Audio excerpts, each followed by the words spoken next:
Good morning and welcome to the Inquiring Cat Does Politics Saturday rant here from Spain this week. And it's the week when we've just had the tariff situation come in from America. But I'm going to start with Spain because, of course, here there was a civil war back in the 1930s. And what some people don't know is that there was terrible fighting within families during the Spanish Civil War. Now, if you've ever been to Barcelona, into the old part of the historic city, you will know that the roads and the alleyways are incredibly narrow there. And the stories go that brothers would be shooting at each other across from these buildings. And in between the shooting would be yelling things like, you know, how's mummy? And please give daddy my best wishes. I mean, it was insanity, absolute insanity. And it just shows you that when people get really devoted to a political cause, sometimes all reason goes out of the window, but more of that later. Now, I'm not suggesting for 1 minute that there's going to be a civil war in America, or am I? The first thing I'd like to say is about reform in the UK. So they're still having their chaotic situation where they've suspended one of their MPs, he's lost the whip. And I wonder whether reform is now truly a busted flush, because they have allied themselves very closely with Elon Musk and with President Trump. Elon Musk is now, surprise, surprise, apparently going to draw back from his involvement in the American Doge project, and has made all sorts of ludicrous claims about how much money they have saved, some of which has been very easily debunked and shown to be an absolute fallacy. And his businesses have been suffering so much that he wants to go back and run his businesses, not surprisingly. For reform to be so closely allied with Musk, who is now a dirty word in the UK, and also so closely allied with Trump, who is now inflicting a recession upon the world with his ridiculous tariffs, and more of that later, I think that reform has really had it. I know a week is a long time in politics, we're some years off from the election, but I think that something dramatic will have to happen for reform to be able to really have any traction at the next election. The good news that means is that the right-wing Conservative vote won't be split as much as it might otherwise have been. But that does, of course, depend upon Kemi Badenoch or whoever leads the Tories at that time. I don't hold up much hope for her continuing to hold the candle in that job, because I think she's been remarkably ineffectual, and at Prime Minister's Questions times, Starmer seems to be eating her for breakfast on a regular occasions. The Tories have really got to get their act together and get some proper opposition going. Otherwise, who can tell, Starmer might be in power for another 4 years, beyond the 4 years, 5 years he's been granted now. Now, the unfortunate thing is that with Trump's tariff impact, of course, Rachel Reeves, with her disastrous budget last autumn, will be able to claim that the terrible situation of the British economy in the coming months is all down to Trump and his tariffs, and she'll be trying to absolve herself from any blame at all. I don't think that the public will be particularly fooled by that, but we can see that this is the narrative that will be coming forward, I'm quite sure, from the Labour Party. The situation with Trump is particularly interesting. He's introduced these tariffs. There's lots of things that one can say about it. First of all, why is it that Russia and Belarus are exempted from these tariffs? They're the only countries, I think, that are. It's amazing. Also North Korea is exempt from these tariffs. The basis on which they were calculated is absolutely ridiculous.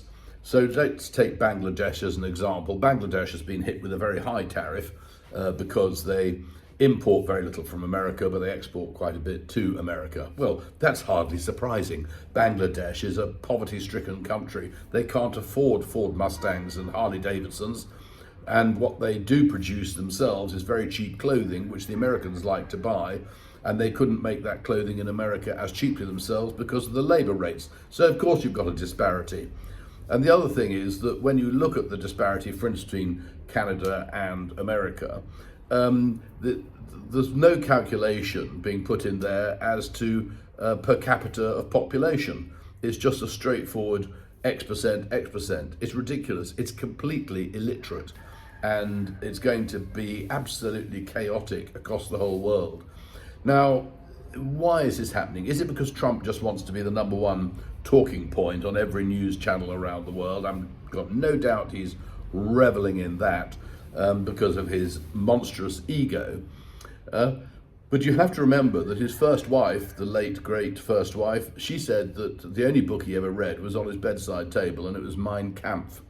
And when you look at the playbook of the Nazis and Hitler, the authoritarianism that ended up with a dictatorship, this is exactly the same playbook that Trump is going down. And, you know, I've got Republicans that I know in America who say, oh, that's ridiculous. How could you make such an extreme allegation against Trump? Well, I think one could. And when you look at the nature of the MAGA base, which is different to people who voted Republican, but the MAGAs themselves are so devoted to Trump, I think that no matter how far the stock market falls, and no matter what happens, they will be out there with their guns, potentially fueling a civil war if we're not careful. Does Trump want protests and violence on the streets? Well, maybe. You know, before the election, the allegation was made that he was being steered by Project 2025, who are these extreme right-wing Christian nationalists who have a vision for America. And because it got rather toxic, he denied that he really knew anything much about it or that he was in any way influenced by it.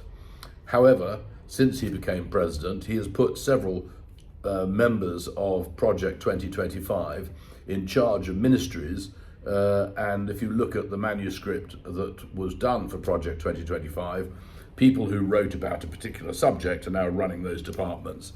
So it was a complete lie that 2025 was not influencing his thinking or that he knew nothing about it. Quite obviously, behind the scenes, the strings were being pulled very effectively.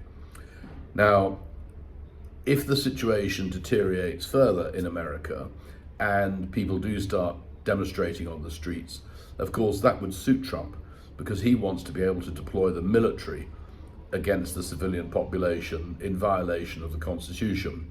But of course he believes the Constitution is entirely malleable and bendable to his will, including, as he has already hinted, at him having a third term by hook or by crook. And that, of course, could be J.D. Vance running for president and then handing the reins over to Trump no sooner had he been elected. So I think that we're in increasingly dangerous times.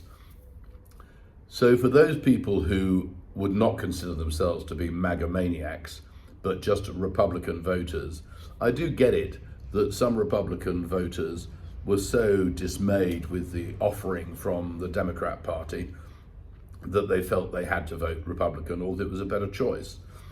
But at what point does this authoritarian, corrupt, illiterate, ridiculous regime have to sink to for those people to admit that this is all a disaster in the making? The putting tariffs on penguins on an uninhabited island using an algorithm that makes no sense whatsoever just tells you how corrupt and stupid the whole thing is.